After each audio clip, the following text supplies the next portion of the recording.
CatSynth TV. What's up, everybody? CatSynth TV, JB here, and today I'm really excited once again to be talking to the lovely and talented Alaura O'Dell. Welcome, Alaura. Always a pleasure to have you on the channel. And I'm also speaking with Jason Berg from the Amber Portal. And the reason for today's episode is there's going to be an upcoming performance December 6th, 2025 at the Gray Area in San Francisco of these two performing together live for the first time, I'm assuming. And I just wanted to get a little historical context. How did it come that you two came to be working together? Either one of you. Great question. And thanks for having me back and inviting Jason. And I'm really happy to be here. And I know Jason is too. So yeah, I was talking to my good friend Ollie yesterday, and he was asking how Jason and I connected, how we knew each other. And I was telling him the story. So we met through a good mutual friend. And I think it was 33 years ago. Was it in 92 or 93? Jason? That sounds about Somewhere? right. Yeah, that sounds Yeah, about right. Oh yeah. yeah. Mhm. And how old were you then? Oh 18? my. No, I was yeah, around there, 19, 20. I don't know. Actually, I think I was like 20. I have to do some math. But I had met you before that, but it was like when you were playing, live or whatnot in different venues. But I don't know if you'd remember me at that. It was a lot of other people coming up to you, obviously. So yeah. Yeah, yeah. I know people come up to me or they message me Mm-hmm. and they go, Mm-hmm. I met you in 1985 at this Yeah. gig in Montreal. Do you remember me? And I'm like, oh, how do I be honest? Like, I think I'm better with faces. But yeah, that's right. So you came to some Psychic TV gigs.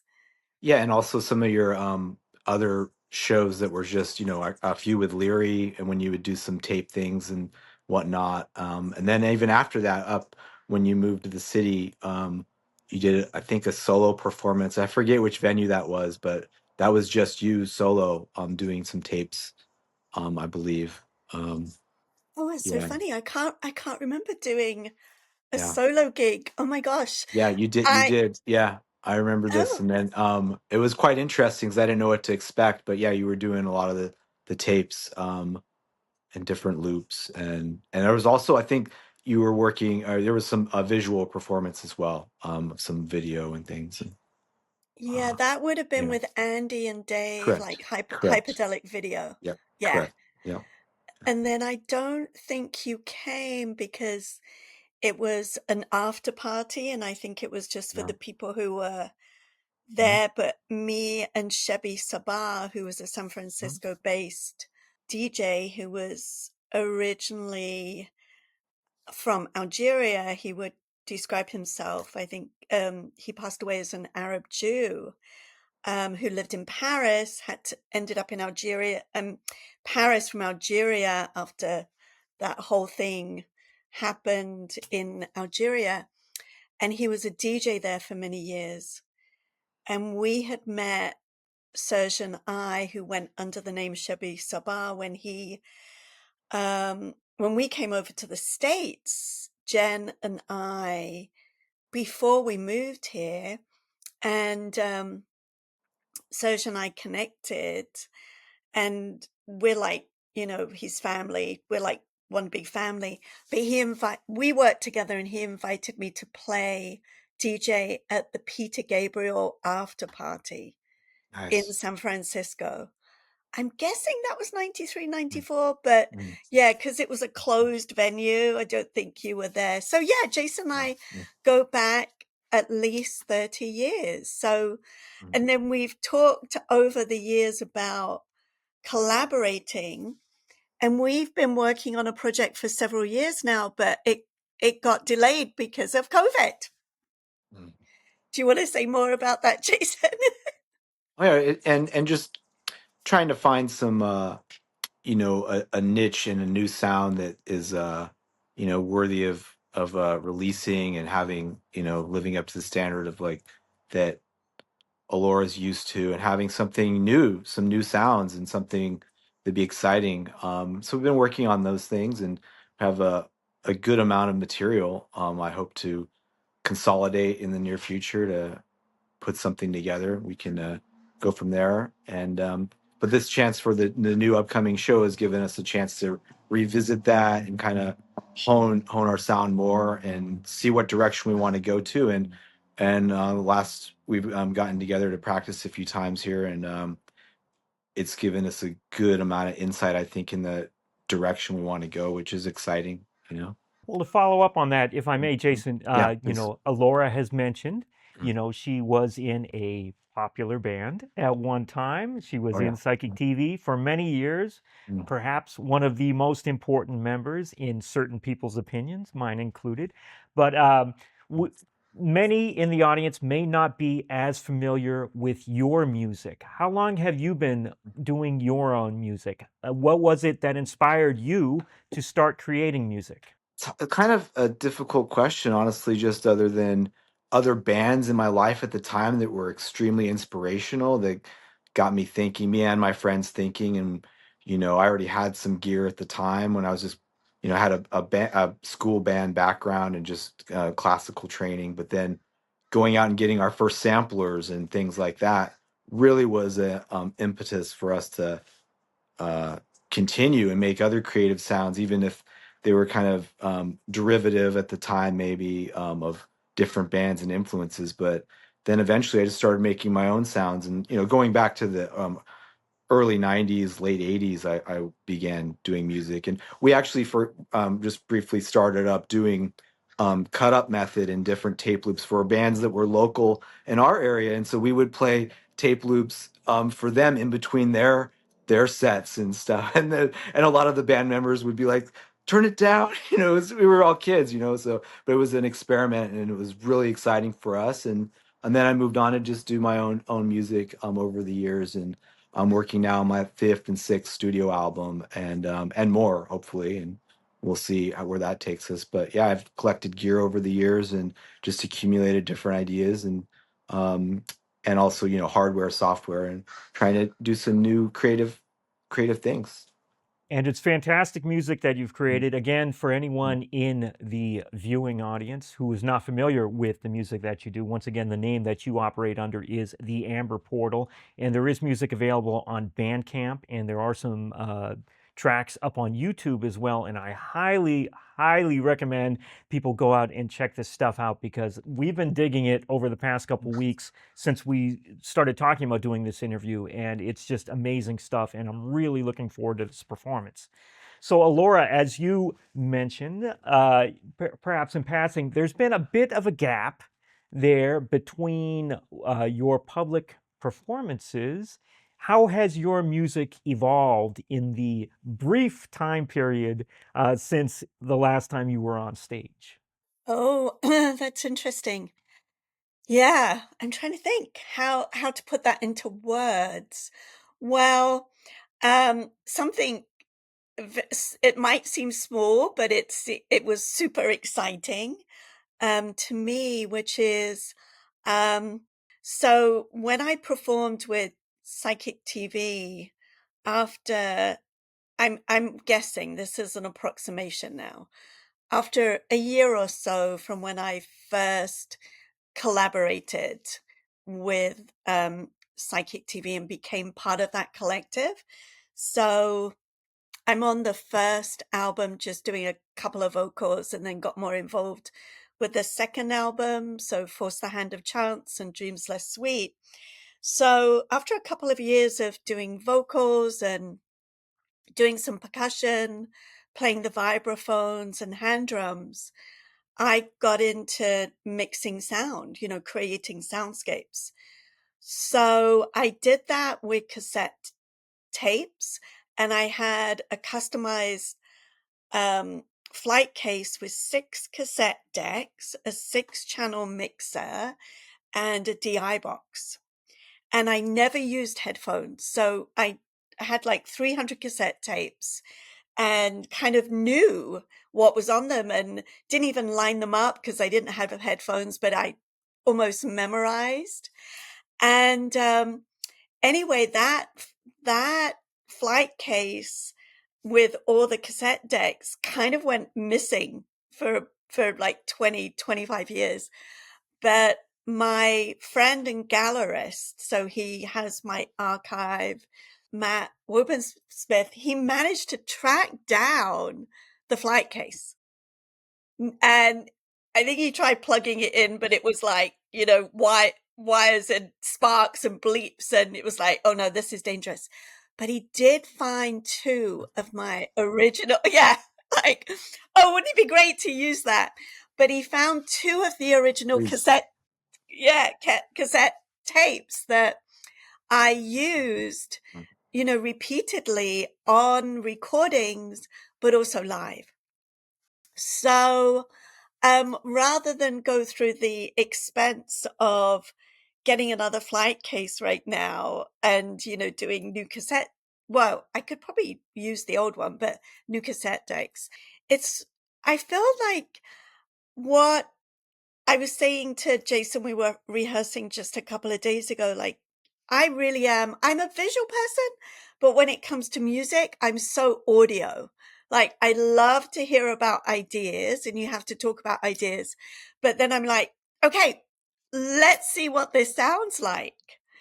And I feel that, it's like revisiting some of the older psychic TV songs, especially the songs that were mine, like Wicked and Black Rainbow. And then, using the new material that we've recorded over the last few years, but also being able to use the sound sources on these, iconic cassette tapes. And then I've had some ideas for new loops that I shared with Jason the other day. Like, can you like loop this on a cassette tape for me? So I'm gonna go with, using 6 cassette, players as my sources of sound. And I was like, we were doing it with 2, and then we talked about doing it with 4, and I'm like, no, I have to do it with 6. And I play we'll rehearse, but it's very spontaneous and very intuitive for me. Yeah. So that was a long-winded answer, but we were just, we have a plan, and we'll like, oh yeah, this sounds good with this, and we'll see how it all meshes together on the night. It's kind of exciting and could be scary, but I'm going to go with more exciting.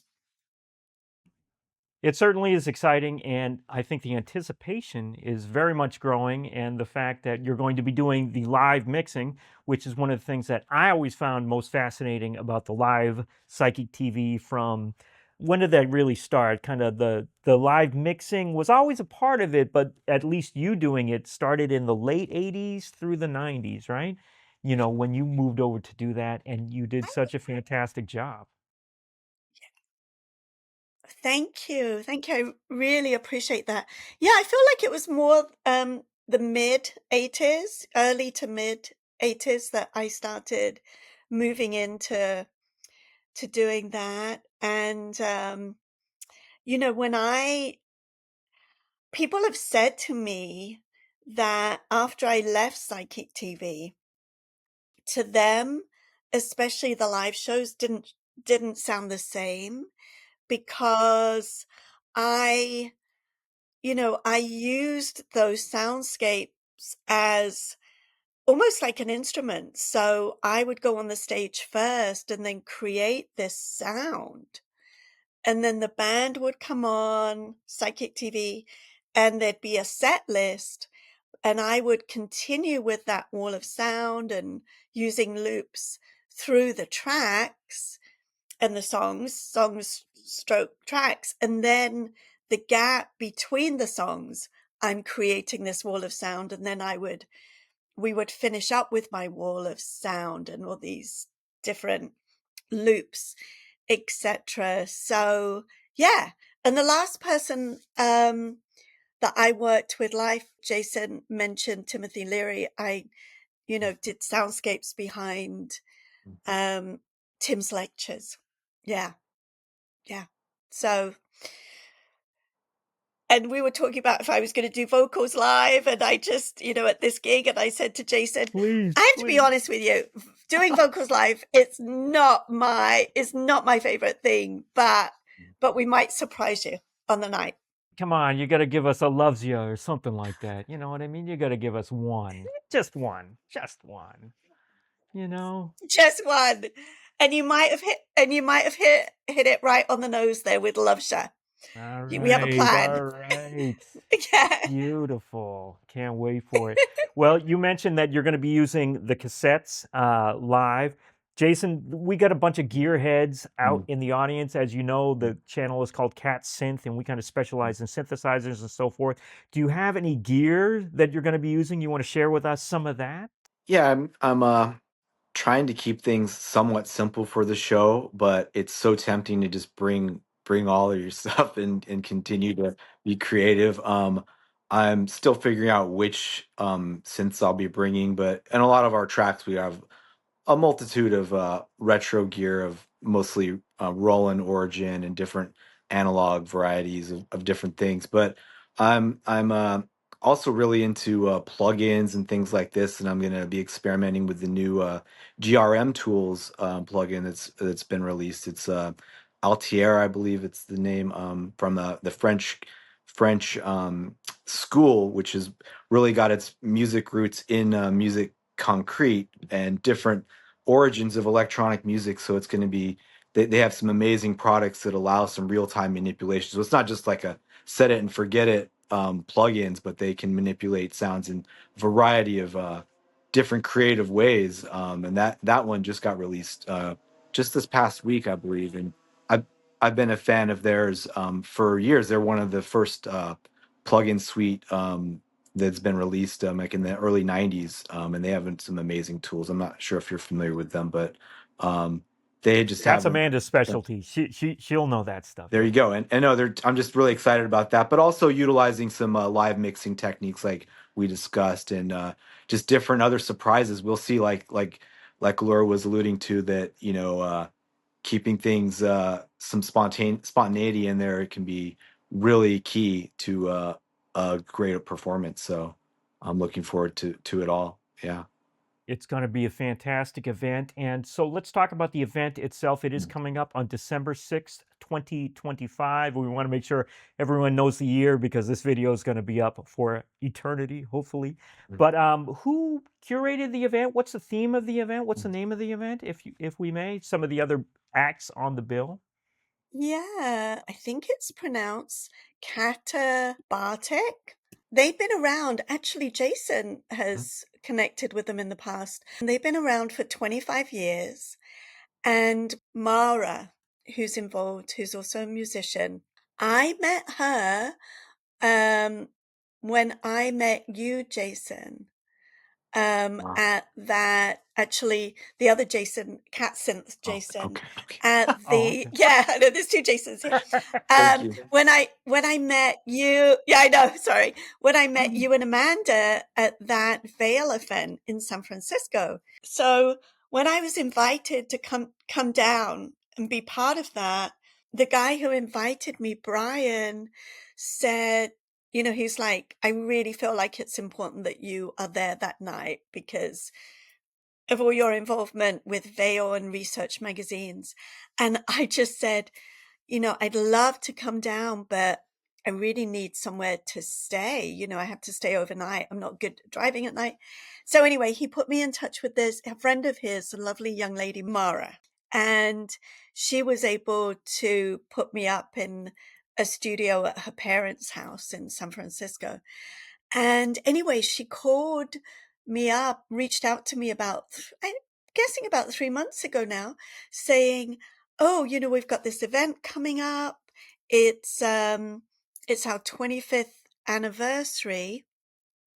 And we're wondering if you would like to play. And a good friend of mine, one of my oldest friends, she has a good friend who has terminal cancer, and apparently he's still running around. But his philosophy, if you say, oh, I wonder if I should, go to the movies tonight, or I wonder if I should take that trip to Spain, he just goes, why not? So I was just like, what? I just said, yes, why not? And she was like, well, you can do anything you want. And then afterwards, after the phone conversation, I was like, oh my goodness, what am I going to do? It's been all these years. So the event is happening Saturday, December 6th, 2025. Just like you said, someone could be watching this in 2026.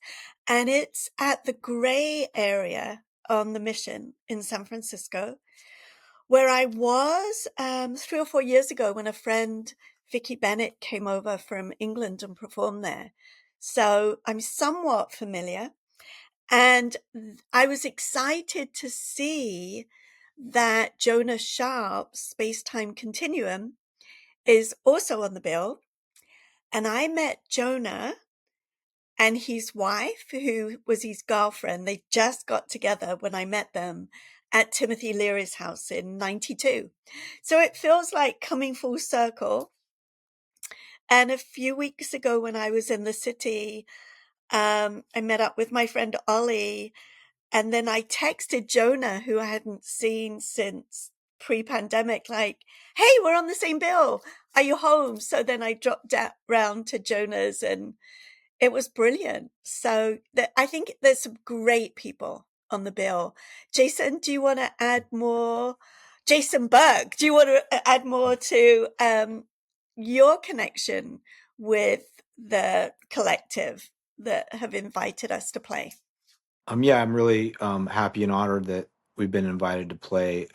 Was volunteering a little bit with Not Human, the other participant, or not participant, I'm sorry. I think the main owner of Recombinant Media Studios, and was just helping them do some infrastructure things years back.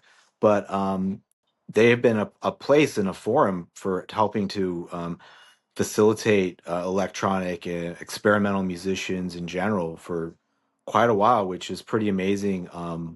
Some of the things that they had done in the past there. And I think they've moved on the actual main studio, but it was quite an effort they put into facilitating that, even to whereas AES, Audio Engineering Society, they would take tours of his facility.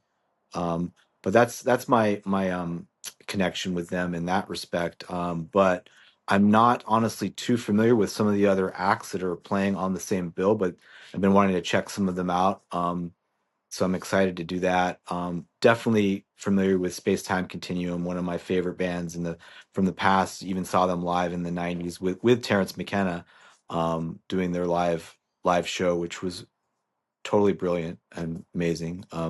What an honor to have seen that. But yeah, just very excited to see this, and I believe that they're going to have a great sound system and a great setup for us, and really excited to play and hear how the project comes out. And it's nice to have an actual real sound system that's large to hear your work in, and hear how things translate and your all the ranges of frequencies. But definitely I'm so into subsonics as well and all this, so we'll see how this works out, so. But yeah. Yeah, I'm very much looking forward to it. Actually, you both mentioned Space Time Continuum. Actually, one of the first times I saw Psyche TV, Space Time Continuum was the opening act. I believe that was at 1015 Folsom, probably around 92, something like that. Nice. And Psyche TV was interesting because you had a saxophonist with you at that point, a gentleman named Gamal, as I recall, something like that. So that was an interesting performance. And yeah, you did mention Not Human, and that's spelled Nauthumon, I believe is how he does it. Kind of a local San Francisco fixture. Yeah. He was in the group Rhythm and Noise for a long time. Actually, one of the first concerts I ever went to back in the 80s, was it was like a performance of some Residents videos, actually, and Wow. Not Human and Rhythm and Noise. They were performing, and they had this setup in this kind of, it looked like an air traffic control thing. They're surrounded by all this electronics, Wow. and it blew my mind, man, blew my mind. But yeah, just amazing stuff. So the whole evening is just going to be amazing. Once again, it's at the Gray area, which is right there, as you mentioned, Alaura, on Mission Street in San Francisco, right there in the heart of the Mission, you know, right in the middle, so you can go get a nice burrito, you know what I'm saying, before the performance, and just have a great time. And we're all looking very much forward to it. So once again, December 6th, 2025 at the Gray area, it's going to be the return of Mistress Mix with the Amber Portal. The Amber Portal, of course, Jason Berg is the alias, or rather, that's the other way around, right? Right. You got it. The Amber Portal being the alias of Jason Berg. In any case, it's going to be an amazing performance, and we're all looking forward to it. And thank you both very much for taking the time to speak with us. And yeah, we'll see you there. Thanks for Yeah. having us. Yeah, thank you so much for having us both on, and just yeah, it is the Katabatik Night at the Recombinant Network Editions, and yeah, I think it's gonna be a really fun night. They've got their own visual people, and I'm really excited about it. And I just wanted to say, when I was like, oh yeah, when I was invited to play and then hanging up the phone, I'm like, oh my goodness, what am I going to do? Yeah, I know how to do my thing, but I've got to do this with Jason from the Amber Portal. So yeah, it's going to be Thanks. brilliant. And thank you so much for having us both on to talk about the event. Really appreciate it. Definitely. Thank you both. To find out more about Alaura O'Dell and the Amber Portal, please visit their respective websites and check out the description below this video. To find out more about Recombinant Media Labs and the Gray Area Foundation, please check out their respective websites as well. Thanks for watching, and please subscribe to CatSynth TV. You're watching CatSynth TV.